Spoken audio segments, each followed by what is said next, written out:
Pandirajan bro love you love you love you love you. அது நான் யாருக்கும் ஹெல்ப்லாம் பண்ணல ப்ரோ. இது வந்து பிடிஎஸ் பாத் ஸ்குவாடோட ஈகோ சிஸ்டம். இது இங்க இருக்கும்.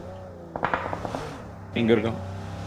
இங்க பாரு, முன்னாடி பாரு, முன்னாடி பாரு, முன்னாடி பாரு, முன்னாடி பாரு, முன்னாடி பாரு, முன்னாடி பாரு. இது வந்து ஒரு ஈகோ சிஸ்டம் தானே. எல்லாரும் இதோட ஈகோ சிஸ்டம். ஈகோ சிஸ்டம் தான் ரொம்ப முக்கியமே. எல்லாரும் க்ரோ ஆனாதான் ப்ரோ நல்லா இருக்கும். ஒருத்தரே ஒருத்தர் க்ரோ ஆனா நல்லா இருக்கு. டேங்க்ல வேணா எடுத்து போட்டு அது நான்லாம் அதுதான் ரொம்ப ஃபோக்கஸ் பண்றேன். எல்லாருமே பெருசா வந்தாதான் நான் அது ஒரு கெத்தாவே இருக்கும். ஒரே ஒருத்தர் கெத்தா இருந்தா அது என்ன மயிர் மாதிரி இருக்கும்.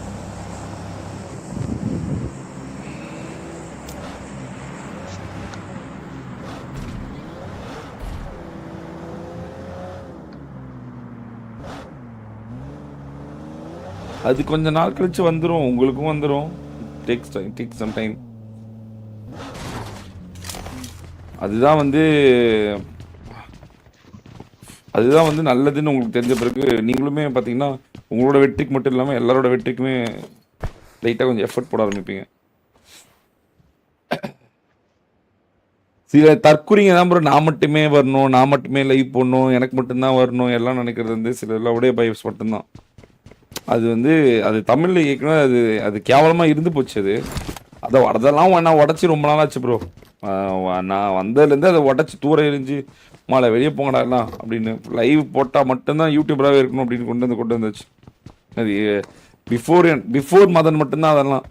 ஆஃப்டர் மதன்லாம் எவனா மாட்டிக்குவான் அவன். அது என்கிட்ட தான் மாட்டுவான். ஏன்டா சொந்த டீம்மேட்டு இது பண்ணக்கூடாதுன்னு நினைக்கிறேன். யாரா நீனு ஒரு கேள்வி கேட்டால் முடிச்சிச்சு. ஐயோ இவனுங்களா முடிச்சு விட்டுருவானுல்ல, போடுப்பா நீ போடுப்பா லைவ் போடுப்பா அப்படின்னு. ஆர்ட் ஸ்குவாட்லாம் ஒரே ரூல் தான். எல்லாரும் லைவ் போட்டா மட்டும் தான் விளாடணும். எவ்ரி ஒன் ஷுட் லைவ் எல்லாமே பண்ணணும். எல்லாருமே லைவ் எல்லாமே எவனா விளாண்டா வெளியே அனுப்பிடுவேன். அப்பதான் ஒரு மாதிரி கேவலமா இருந்துச்சு. அதாவது அவனுக்கு வியூஸ் டிராப் ஆகுதுன்னு சொல்லிட்டு அவன் டீம்மேட் லைவ் போடக்கூடாது, அவன் வேற எவனும் முன்னுக்கு வரக்கூடாது. இதெல்லாம் அதுவும் நான் அவன் வர போய் இன்னொருத்தர் லைவ் போடக்கூடாது, டைம்ல லைவ் போடக்கூடாதான்.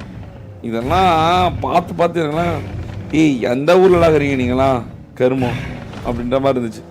அதெல்லாம் எப்போ உடச்சி எரிஞ்சிச்சு. அதெல்லாம் அந்த எராவை கிரியேட் பண்ணதே நான் தான்.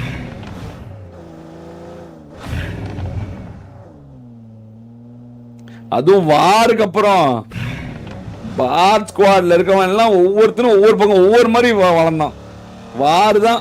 அதனாலயே வார் எனக்கு பிடிக்கலனாலும் தலைவலிக்கலனாலும் கொஞ்சம் கஷ்டமா இருந்தா, தொண்டை வலிக்குது கஷ்டமா இருந்தா, டயர்டானாலுமே ஐயோ இது இல்லைன்னா பசங்களுக்கு காசு போவாது, இது இல்லைன்னா பசங்களுக்கு இது போவாது, அந்த ஒரு தாட் இருந்துகிட்டே இருக்கும் எனக்கு. இப்போ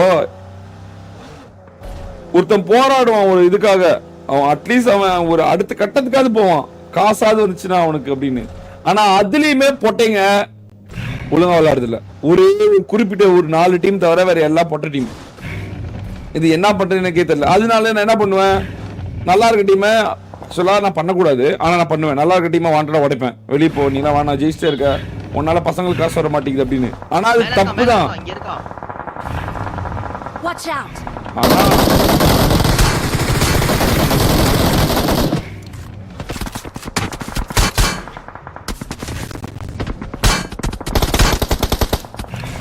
எப்படி டிரைவிங் பத்தியா மாசா, அது தப்பு தான். ஆனா இருந்தாலும் நான் பண்ண வேற வழி இல்லை. இப்போ யோசிச்சே இருங்களேன், எல்லா ட்ராஃபியும் ஒரே டீமுக்கே போயிட்டு இருந்துச்சுன்னா என்ன பண்றது? அப்புறம் மறுபடியும் அப்ப எப்படி நான் மட்டுமே வளர்ந்துட்டு இருந்தனோ மற்றவங்க யாரும் வளர முடியாம போயிடுச்சோ, வார் வந்த பிறகு எல்லாம் வளர்ந்தாங்களோ, இதே மாதிரி இப்போ எல்லாருக்கும் காசு போனாதான் அது கரெக்டா இருக்கும். எல்லாம் சரிப்பட்டு வராது.